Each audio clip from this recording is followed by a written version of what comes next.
por escrito. Por escrito. Radio Anáhuac 1670 AM. Bienvenidos una vez más a Por Escrito. El día de hoy nos acompaña...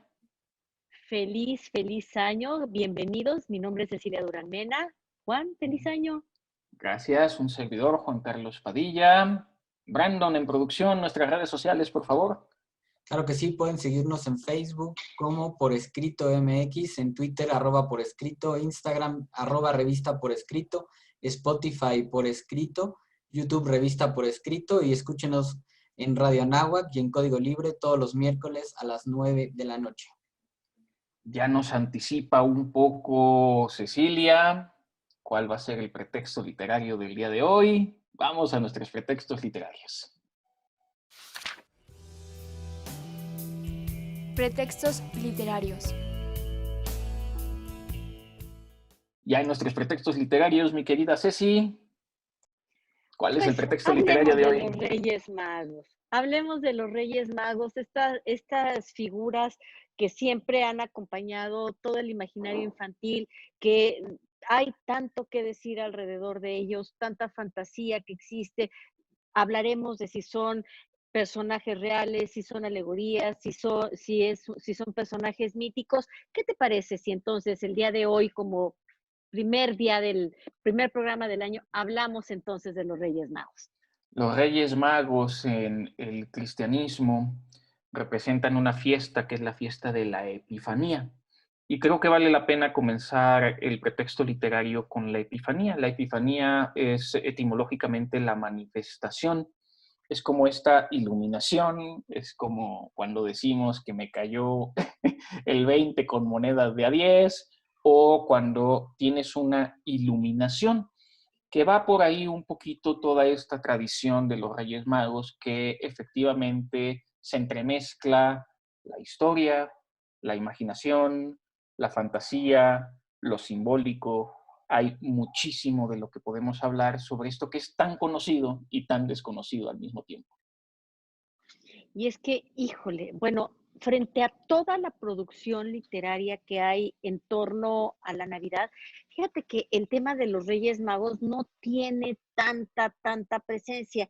Sin embargo, lo que sí existe es mucha calidad literaria en torno a lo que se ha hablado de los Reyes Magos, especialmente aquellas naciones que seguimos la tradición de los Reyes de Oriente, porque los Reyes Magos es una tradición muy europea, que nosotros heredamos de los españoles, viene a México y realmente a los niños que se portaron bien.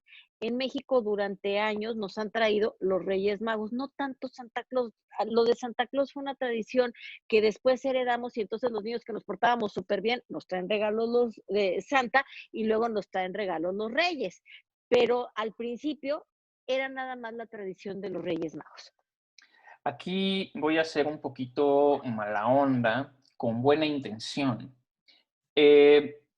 A ver, es que es bien interesante, sobre todo para los que nacimos en América, porque Oriente entonces está todavía más lejos. Porque además llegar por el otro lado es también muy complicado, están a una distancia enorme, prácticamente al otro lado del mundo. Que los Reyes Magos fueran de Oriente tiene una implicación muy importante para el cristianismo, y es que el nacimiento de Jesús implica o es tan importante para los occidentales como para los orientales, porque también es cierto que en Oriente, Asia y Lejano Oriente también hay cristianos. Y ese es el gran simbolismo que implica que los magos fueran de lejos, de Oriente, y que también representen a tres razas o a tres regiones completamente diferentes. Y por eso lo retratamos de esa manera. Más que lo histórico es lo simbólico. Y en ese sentido quiero rescatar, no porque hable de los Reyes Magos, pero hay un libro del historiador Eric Hobsbawm que se llama La invención de la tradición. Mucho durante el siglo XVII, dice Hobsbawm, muchos países van a inventarse mitos para hacer más atractiva quizá el turismo o hacer más atractivo su historia, pues si es más atractiva su historia, uno va a querer ser más nacionalista. En el caso de los Reyes Magos, lo que es muy rescatable es todo lo que implica, incluso que sean tres, que después se va a venir un poquito abajo, luego les platico por qué, porque cuando se descubre el continente americano, toda esta tradición empieza a ejercer la idea de un cuarto rey mago, porque pues ni modo que los americanos nos fuéramos a quedar fuera de este obsequio a Jesús a través de los Reyes Magos. Y es que, fíjate, es muy curioso, por eso decimos, ¿será una alegoría? ¿Será realmente una figura, tal como lo menciona Auerbach? ¿O serán personas de carne y hueso las que verdaderamente llegaron al pesebre? En la Biblia, en los evangelios, específicamente en el Evangelio de Mateo, aparecen por primera vez estos tres personajes. Sin embargo, se habla muy, muy poquito de ellos. En realidad, fíjate, según el evangelista, en esta sola referencia que hace a los magos, no se dice que sean reyes.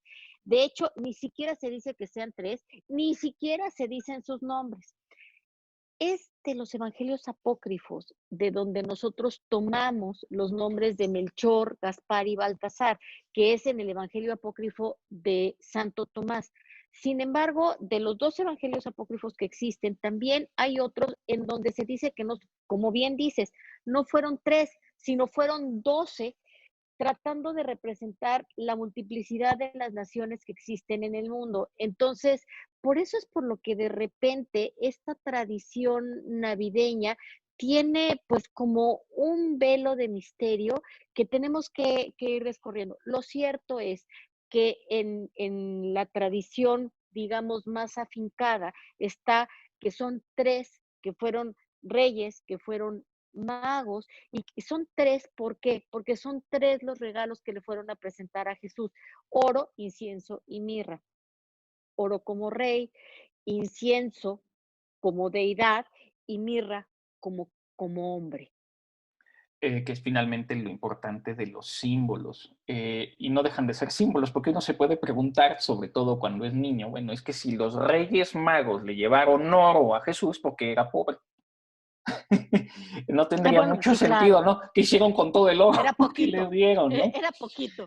Pero lo que es muy interesante es, ya platicaremos en conversaciones el tema de lo mágico, pero el tema de que fueran reyes es que un rey reconoce a un rey como monarca, es decir, es la representación simbólica de que todas las naciones están de acuerdo en que Él es Cristo, que Él es el Mesías, que Él es el Salvador y que tiene la gran importancia que tiene para todos nosotros. También está todo el tema simbólico de la estrella, en fin, en estas historias que se tejen, que se entremezclan, que se descomponen y hasta se pueden distorsionar, encontramos muchísimo simbolismo que es en el fondo el significado que nosotros le damos a los eventos, a la epifanía, a las manifestaciones, y la literatura tiene mucho que ver con todo ello. Y te digo que tiene que ver mucho con la ilusión infantil. Yo no sé si tú te acuerdas, pero la noche del 5 de enero te tenías que ir a dormir rapidito, ni chistabas, ni le hacías berrinche a los papás, además te tenías que portar bien porque los reyes te habían estado viendo, le hacías una cartita y las cartitas eran súper lindas, las mandabas en globo y entonces llegaban y tú te ibas a dormir con la ilusión de que te iban a traer algo porque te habías portado bien. Y eso es algo muy bonito que sin duda trae recuerdos preciosos y esos recuerdos y esa ilusión han forjado textos magníficos. De cada generación depende que las tradiciones se conserven o se pierdan. Y bueno, como es una tradición para nosotros, vamos tras el conejo blanco y a nuestra siguiente sección. Autor desconocido.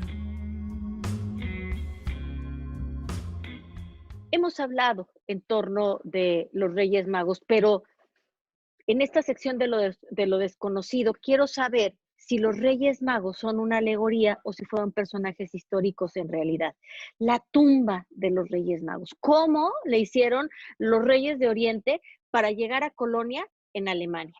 Bueno, son muchas las interrogantes que tienen que ver con el paradero del cuerpo de los Reyes Magos, si fue verdaderamente un mito, si es una leyenda, si es una alegoría, y si fueron personajes históricos, cuándo y cómo murieron, dónde están enterrados, y según las diversas leyendas y mitos en los que se suceden los nombres de personajes como la emperatriz Santa Elena, como Marco Polo o como el mismo Federico Barbarroja, dicen que el lugar del sepulcro es radicalmente distinto. Unos lo mandan a Constantinopla, otros lo mandan a Irán, a Teherán, a la capital. Otros dicen que está en la región Zoroastra, es decir, en Milán.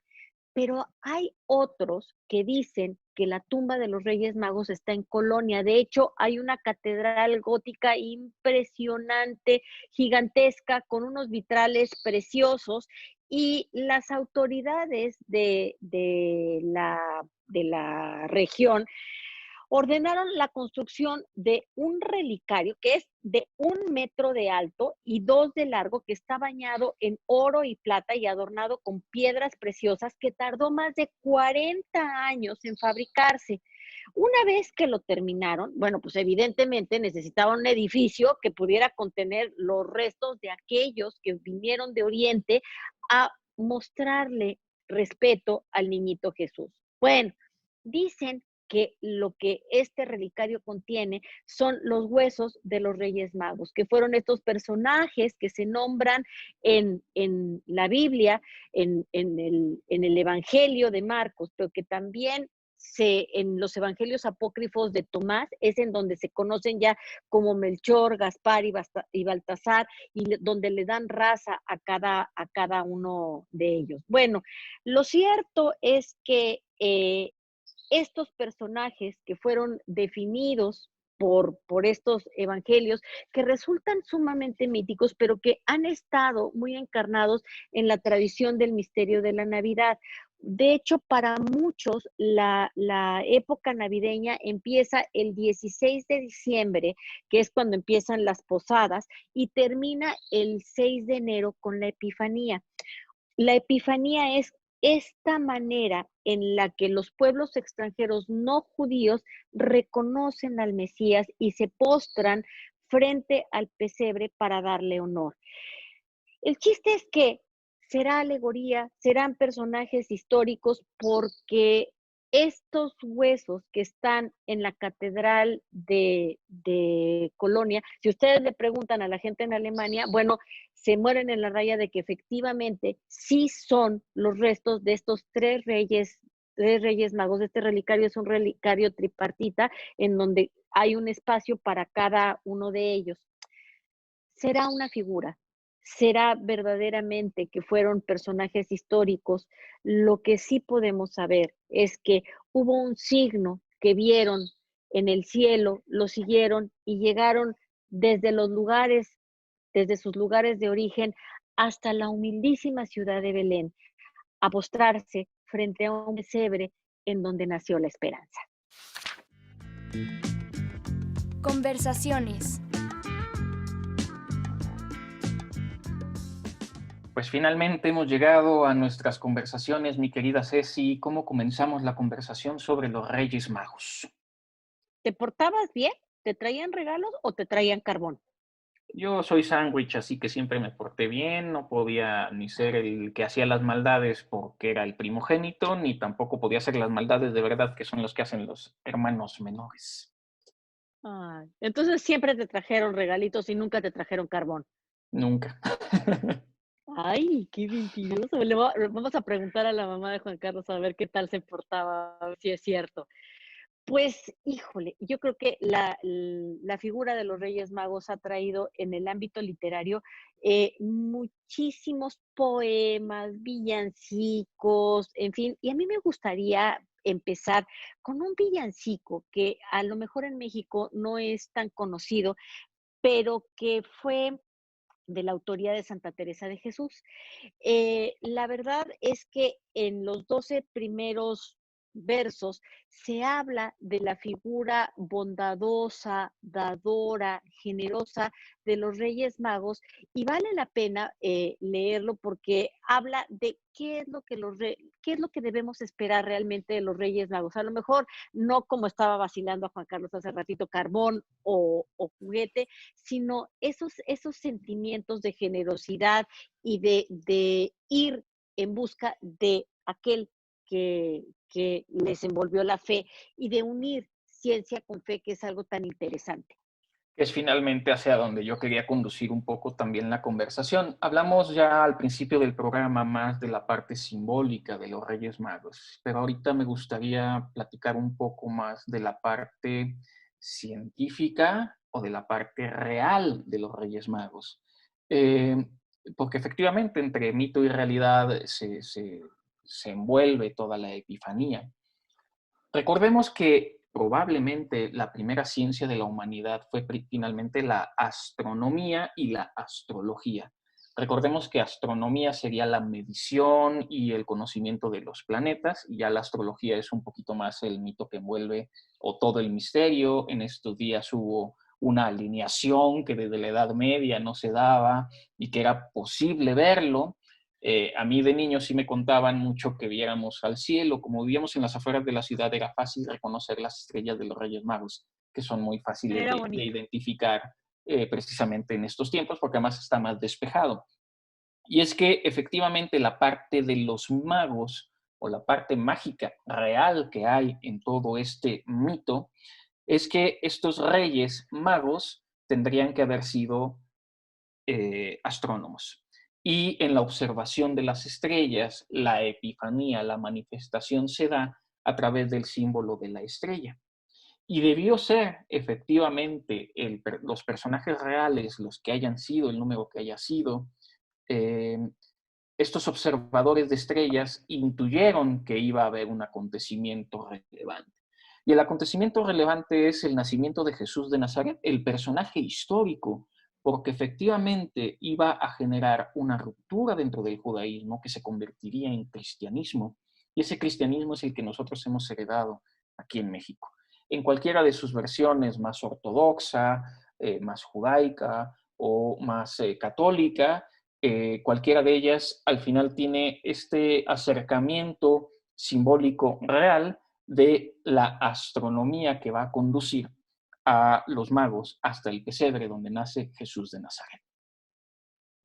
Y fíjate que yéndonos de la ciencia y brincando un poquito a la filosofía, Agustín de Hipona habla de qué significan los Reyes Magos, porque bien tú hablas de esta ruptura que va a generar el nacimiento de Cristo, porque el Mesías venía para los judíos, no venía para los no judíos. Entonces, la figura de los magos representa a todo el mundo pagano porque para el mundo judío, para la cosmogonía judía, Jesús, si es el Mesías, debió de haber nacido para ellos, pero se abre la salvación y se abren las puertas del cielo, no solamente para ellos, sino para todos los que no nacieron en la tradición judía, y por eso es algo tan importante, ¿no? Y ya en el siglo cuarto, los apelativos de Gaspar, Melchor, Baltasar estaban bastante difundidos por toda la relación con el Imperio Bizantino. Eso es bien interesante en el caso de Agustín de Hipona, porque él nace en el siglo III ya después de Cristo en Argelia. Esto quiere decir que el cristianismo ya se ha extendido lo suficiente y que efectivamente todos estos mitos empiezan a envolver toda la cristiandad. Y lo otro que va a ser bien importante es con el descubrimiento de América, la historia del cuarto rey mago, porque cada uno simbolizaba dígase por raza, el Baltasar, el negrito, pues a África, mientras que Melchor era más el europeo y Gaspar representaba más a los árabes y toda la parte asiática. Bueno, ¿y dónde queda el rey mago latino? Es otro de los grandes misterios. Y ahí lo importante de las leyendas. Quiero recomendar, aunque no tiene que ver con los Reyes Magos, el libro de Baudolino de Humberto Eco. Ya nos ha contado Ceci a lo largo del programa sobre la tumba de los Reyes Magos. Y Lo que hace Humberto Eco en esta obra es un poquito burlarse, pero también eso permite reconocer la importancia que puede tener los restos de los Reyes Magos en algún lugar. Aquí juega mucho, es muy divertido, perdón, un poquito también se pasa Humberto Eco, porque lo que hacen es la historia de Barbarroja, y entonces decapitan a unos señores, entonces van a embalsamar las cabezas y las van a vender como las cabezas de Juan el Bautista, porque resulta que históricamente había muchas iglesias que decían tener la cabeza de Juan el Bautista en su catedral. Y bueno, pues esto es un poco la burla de que eso es imposible tener los restos de los Reyes Magos en algún lugar. Sin embargo, hay relevancia en ello. ¿Por qué? Porque es la manera en la que el símbolo y la realidad se conjugan. Porque en efecto, aunque sean apócrifos los textos, existe la evidencia literaria de que ahí estuvieron los Reyes Magos. Y lo importante es que cada año conmemoramos su venida, su generosidad, su reinado y su reconocimiento a Jesús. Fíjate que eso que tú dices es algo muy, muy, pues chistoso que hemos tenido, ¿no? De repente hay como de todos los signos religiosos. Si tú vas a la ciudad de Loreto en Italia, resulta de que ahí está la casa de la Sagrada Familia. Y dices, ¿y cómo? O sea, ¿qué no estaba en Nazaret? Bueno, pues resulta de que un torbellino envolvió la casa y Tron la dejó en Loreto. Y dices, qué sospechoso. Igual de sospechoso es que los restos de los Reyes Magos estén en semejante catedral. Y ahí es en donde tal vez el escepticismo tiene este fundamento. Justamente, ¿cómo pudo haber llegado desde Oriente? Probablemente vinieran de Teherán o tal vez más allá, porque cuando tú hablabas de un cuarto o un 12º rey mago, pues ¿dónde están las culturas orientales? ¿Dónde está un rey mago de ojo rasgado? En fin, ¿no? ¿Dónde están, pues, tantas razas que podríamos nosotros conformar dentro de lo que es el globo terráqueo, ¿no? Sin embargo, cuando nosotros vemos ese escepticismo, es justamente parte del símbolo que ellos tuvieron. Fueron personas de ciencia, fueron personas que venían de lejos buscando algo más profundo, que era arraigar la fe, porque la fe no cree por creer nada más, porque eso sería ingenuidad. La fe tiene que estar arraigada, muy bien cimentada, y eso es, yo creo que por lo cual el símbolo de los Reyes Magos es tan importante. Y bueno, y por eso también se han convertido en estas figuras tan centrales, más allá de la ilusión. Y precisamente en este contagiar a otros o contar a otros la relevancia que puede tener los Reyes Magos, tenemos este libro que se llama Los Magos y la Gentilidad de Nicolás Ávila, que es una obra que trata de explicar la manifestación de Cristo a los no judíos, desde los padres apostólicos y apologistas, pues básicamente hasta la aparición de Jesús con los gentiles. Y es que la epifanía finalmente es esta iluminación que tiene que venir a todos en lo que Cristo específicamente en su vida o en su obra vital trata de manifestar, que es finalmente el amor y el cariño de los unos por los otros.